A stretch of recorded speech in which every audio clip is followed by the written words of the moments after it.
There we go, knitting my stitches. We knit all stitches on project. This is a huge blanket I am making. I love to knit, it's fun to do.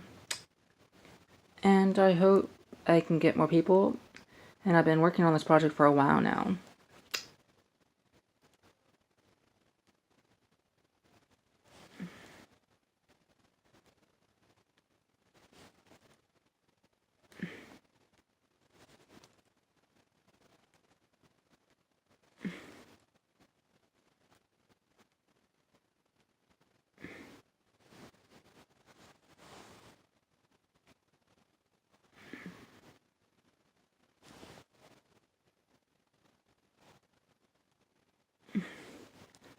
This is cotton yarn as of right now. And I'm dinting it on orange.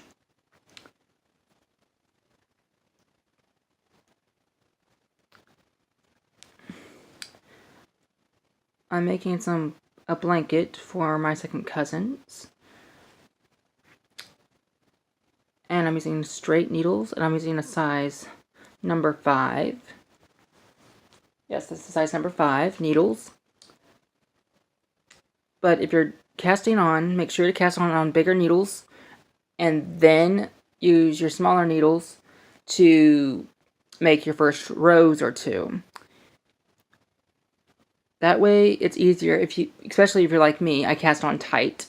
So you want to use bigger needles, size a few up higher than you would use when you are stitching your project in the working mode.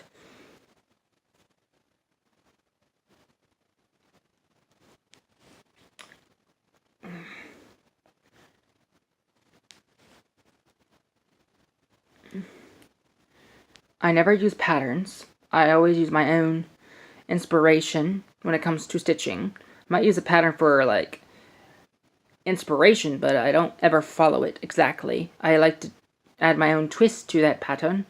It's just my thing.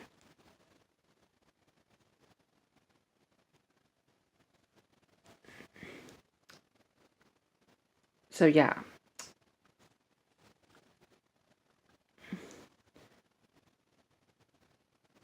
A teacher taught me how to knit, and she was quite nice at the very first.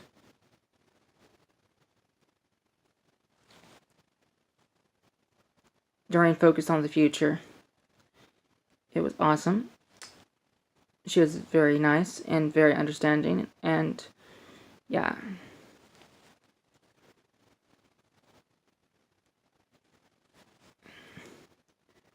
I've knitted lots of scarves. It's fun to do. I also like to make bags on my circular needles, which are a lot of fun to work with. And I also do some loom work, and if you want to see my channel, you can see me working on the loom work. It's quite fun to do that too, but it's a lot more fun to do on needles because they're a lot easier to cast off than with a loom, because it's a total pain, can be a pain in the derriere. But it does make it a little bit easier to do some types of work, but it is a little more touchy. But we all have our own ways of doing things. I like to do the throw over. Some people like to do continental stitching, where they take it from the back and bring the stitch into the hole of the working yarn with the other needle. I never could get the gist of that, how to do that properly. Oh, what did I just do? I just slipped a stitch. Stupid me. There we go, caught it. Good catch. Push this down. Work it. Push down your work if it's at the tips of your needles. Work at the tips of your needles, but don't ever work too tight on your needles or they might jump, which is a pain in the derriere. Always be cautious of your needles and your yarn and where the loop is, so you don't lose a stitch or get a slip stitch when you don't want it, or have your yarn in the wrong area when purling in it, but you have it purlwise, because that'd be a yarn over, which will increase your work and it will make it increase, which will make it bigger in one area than where you want it to be. Also try to make sure that you don't double wrap when you go into the stitch or go into the leg of the stitch, because that will increase one way to increase. And there's also my other favorite, which is a cable increase, where you go to the center, make a stitch and loop and go through that stitch in front. It's a lot of fun to do that one. It's one of my favorite types of increases. Yeah. Then there's the PKP, which is knit, purl, knit. And then you can purl 3 together, which will give you your Trinity stitch. So yeah, it's a lot of fun once you learn a little bit of the lingo. And to stitch on the wrong side in knitwise, you want your needle to go in purlwise, but you want your yarn in the back. So you go over the L and put it through the back to get to yarn back of stitch to get knitwise, and push loop through center and pull through like you would knit as if you were not purling. So that's where you get stitch to work properly for you.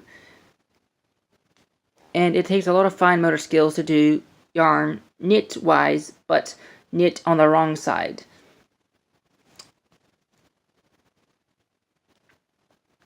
So if you want to do Quaker stitch or rolling up and down hills and valley stitch, that will be knit 1, purl 1 row, knit 2 rows, which will give you Quaker stitch. Or if you go knit 1, purl 1, alternation will give you seed stitch. And then you alternate with the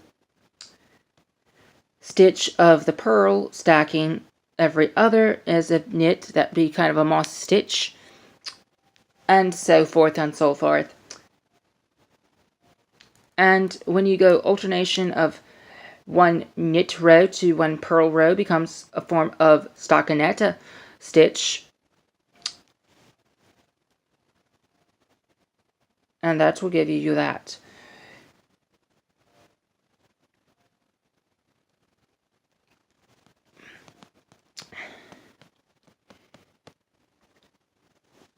But let your hands and your heart lead your needles to do what you want them to do, because that's how you get perfection, and it looks quite nice when you let your body and your soul do the stitching versus someone else's mind. It keeps the heart in the project. And don't be afraid to be creative, because it's called fashion for a reason. You should be taking risks, because the more risk you take, the better. And let's see. Almost. There you go. Bingo, with my eyes closed. When you get good at knitting, all you need is your ears and your hands, and they'll know exactly where you are. And stitch and pop off, then we go in here, and then you feel this little thud, which means you have got that stitch through and off, which is perfect when you know your needles and you know your hands and you know the yarn. You can have a lot more fun. Off, in, and try not to split your yarn, because you might do an increase which will be a weak increase, which can pop, and it kinda will mess up your project. So for every increase, there's a decrease. For every decrease, there's an increase. So remember that when changing yarns, you might need to do a decrease. But for that, once you go back to where you were, you need to do an increase. And don't overwork yourself. If your hands start to hurt, take a break. And also, you can use your belly button, because that works good to accentuate how far you can go. And also, if you're doing a project for the very first time, I would recommend something small. like a scarf, for instance. So that way you're not overclocking your needles, because that is easy for it to pop. So the less stitches you have to work with, like 20 to 30 stitches on the needle, would be adequate for a beginner. And also that way you feel like you're getting something done and don't get burnt out. Because that's the worst thing when you're first starting, is the burnout. Because you're expecting that project to be done basically faster than you are stitching, which can be kind of a burnout.